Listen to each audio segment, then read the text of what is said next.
Wait a minute, I hear something. Dr. Movie! Dr. Movie! Blueberry News!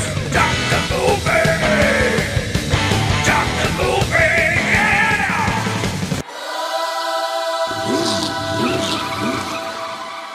And welcome back to another episode of Dr. Movie. As you can tell, things sound a little differently. It's because I am on vacation, and I'm currently not driving my car. So, being that this show is normally broadcast from behind a set of wheels, not so much this episode. And probably a few coming up. Kind of wanted to do one here that I consider to be kind of a lost 80s classic that I really don't hear anybody talking about. And as you can tell, if you clicked on this, you already know where I'm going with this. It blows my mind because it's really the little brother, if you will, or the older sister of Fast Times at Ridgemont High. It's a movie called The Wildlife from 1984. It's a comedy/teen movie. I never hear anybody talking about this one, and I want to kind of show my hand here already is I really think this one is kind of superior to Fast Times. I don't know. There's more to it. It's not so much about the kids going to school. It's about what happens between, like summer vacation and your group of kids that have moved on and just trying to find their way. That's kind of the beauty of this flick. And let's do a quick synopsis here. Let's see. It's a 6 out of 10 on IMDb, which I think it's a little better than that. Personally, I just really like this movie. And again, I never hear anybody bringing this one up.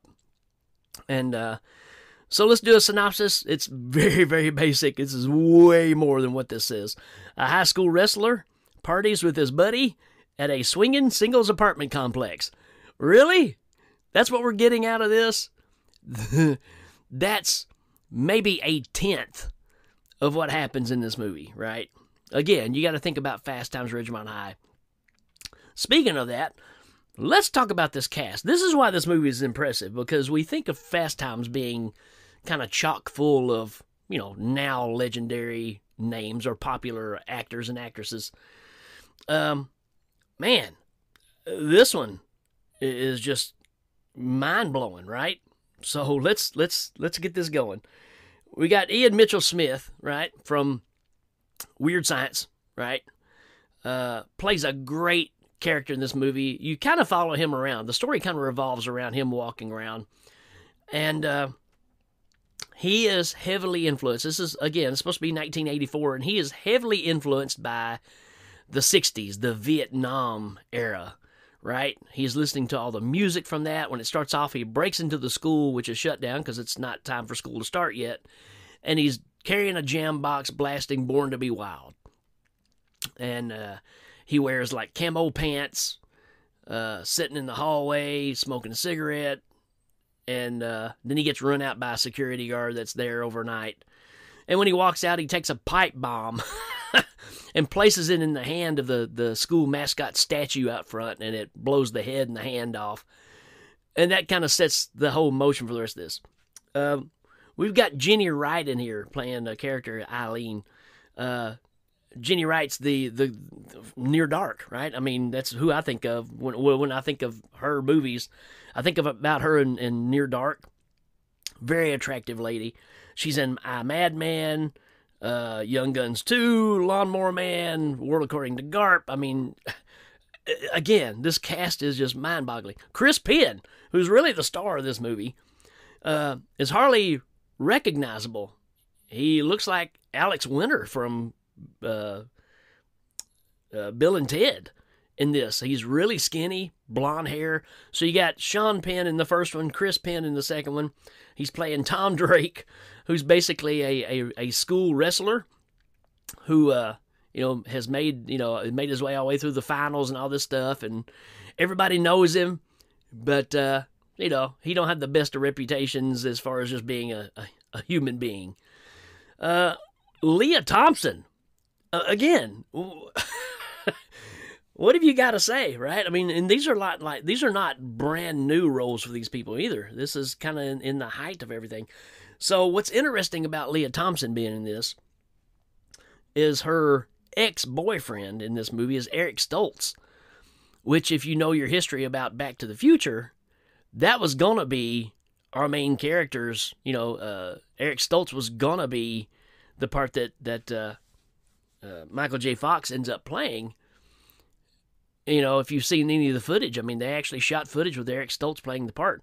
So it's ironic to see these two together. And if that movie would have worked out, it'd been weird to kind of see them doing these movies together.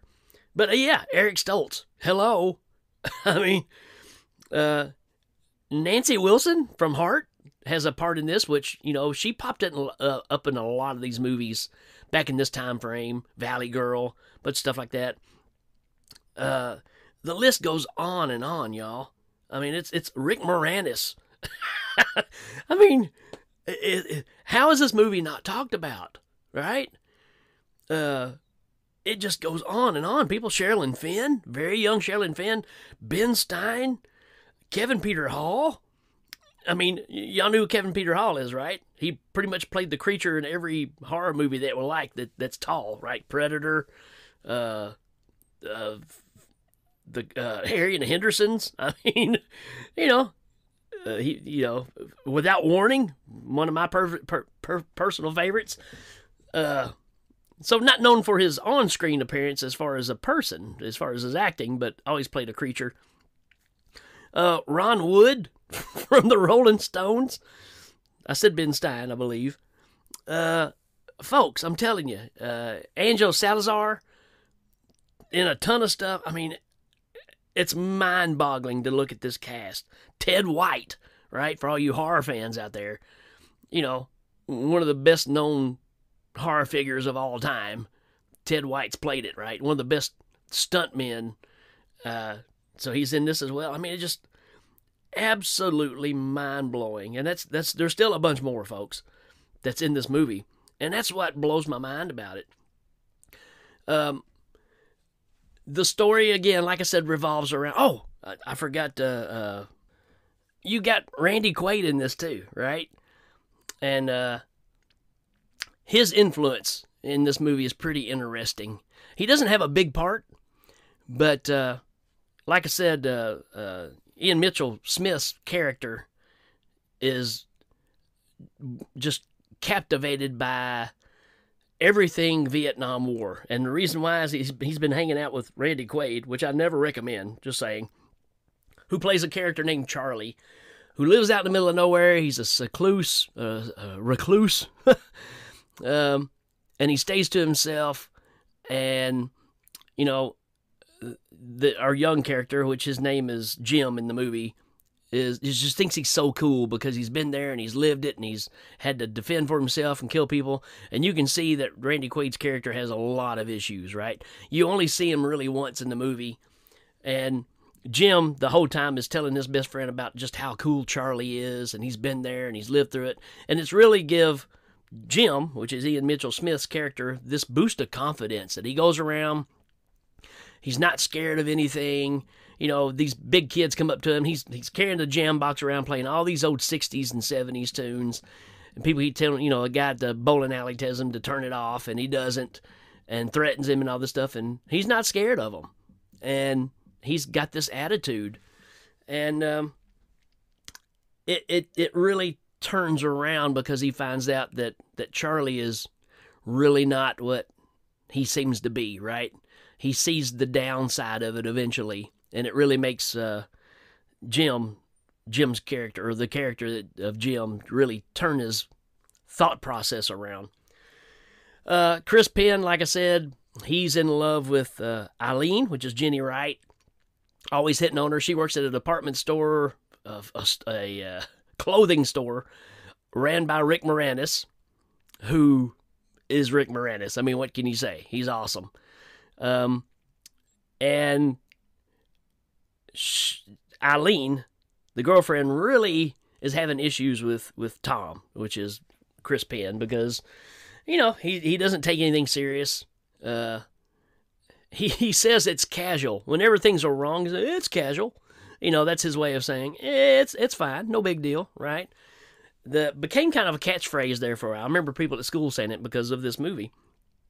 You got Eric Stoltz, who's wanting to be the bird that jumps out of the nest and flies on his own.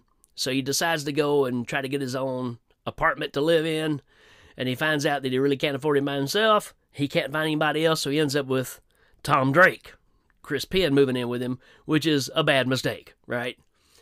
And he has recently broken up with Leah Thompson, and she is messing around with a cop that just comes into her place of work and spends some time with her. They can sneak off to the back, and she is totally into this guy, right? And you can tell just from the beginning, this guy's kind of a sleaze bag. And they're going to go out one night, and she's all dressed up, ready to go, and he doesn't show up.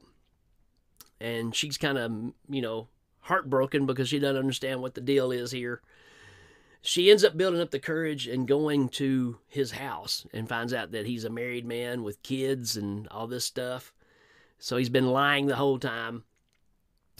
And at this point, like I said, she and Bill, which is Eric Stoltz's character, is broken up. But he still has feelings for her. But she's like, look, you're not my boyfriend anymore. You decided you wanted space, so you got it.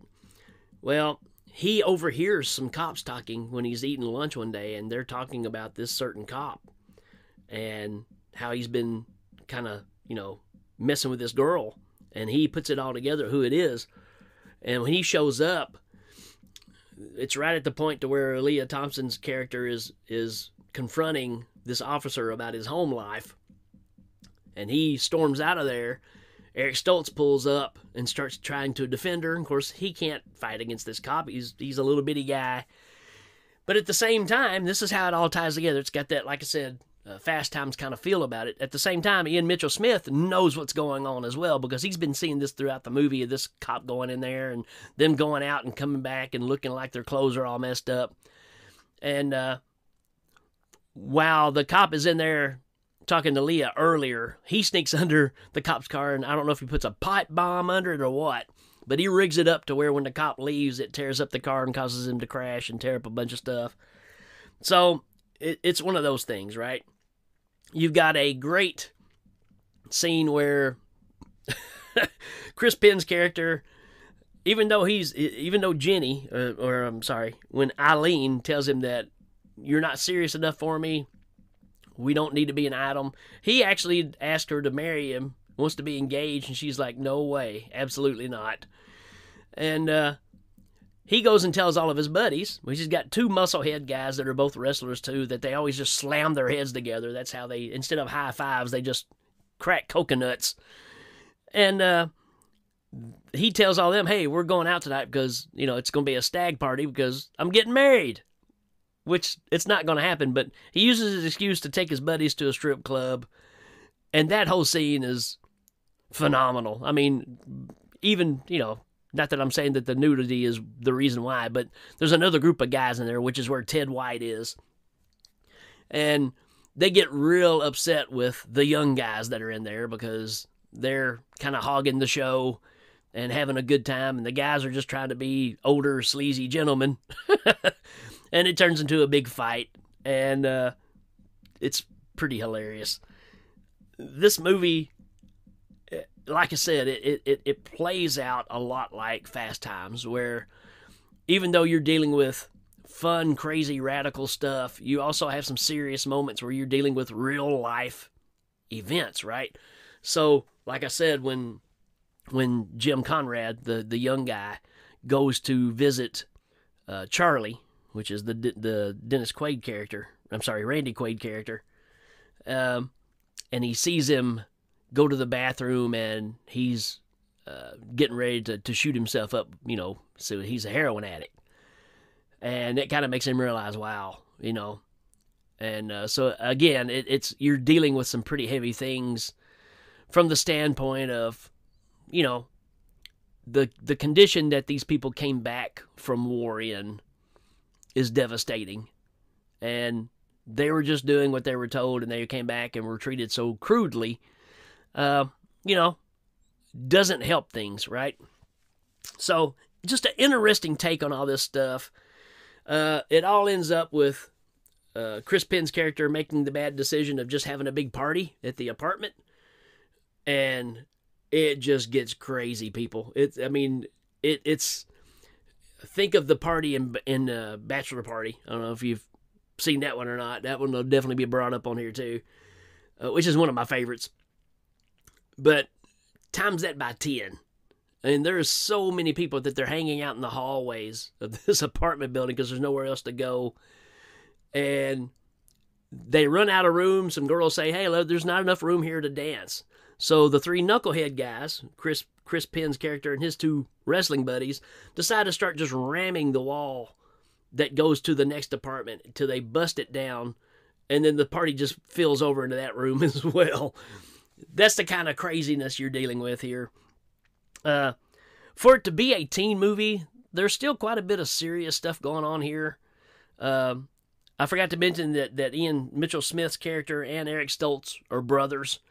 So, you kind of got that conflict going on where their home's kind of a messed up deal because they don't really have a father. They both just are raised by the mom. That's the reason, Ian Mitchell's character is so drawn to the Charlie character because he's looking for that strong, manly influence. So it's very deep, but at the same time, very well done. A lot of fun. The car that Chris Penn drives around is an old Lincoln that has had the top chopped off of it, so there's never a top on the car. He's got some old Pioneer box speakers, bolted down to the back so he can hear it. His glove box opens up and it's filled with ice and it's got beer and stuff in it. I mean, it's got all that kind of crazy 80s stuff in it.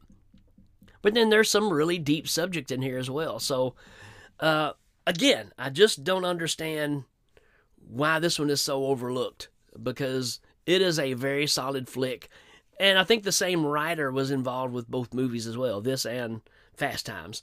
And that's probably why they look at these two as kind of being counterparts. But I say that you need to check this out. If you're a fan of Ridgemont High and you're going, it can't be better than that one, I challenge you to go check it out again, right? Check this one out. Check out Wildlife. And let me know what you think, because I think it's just a totally overlooked classic 80s movie, right? That should be talked about a whole lot more. The cast is phenomenal.